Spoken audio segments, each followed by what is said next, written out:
Welcome to Man Does Tech, where I solve the problems you didn't even know you had. You start by preparing one master workbook that will keep everything traceable. Create columns for participant ID, timestamp, coder initials, and a version number so you can audit changes.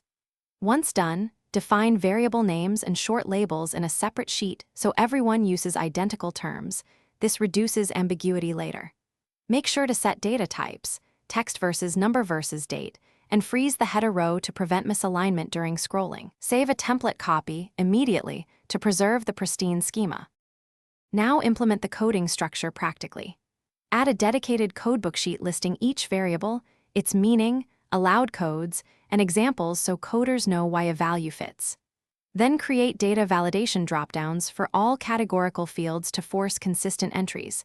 This both speeds entry and prevents typos. Once you have columns filled, apply conditional formatting rules to highlight blanks, duplicates, or out-of-range numbers so issues are obvious at a glance. Make sure to test with a few records to confirm logic holds. Finish by locking formulas, separating raw responses from your cleaned coding sheet, and saving a timestamped copy. Then run pivot tables and basic summary statistics to verify distributions match expectations. If frequencies or means look odd, you'll find where to check.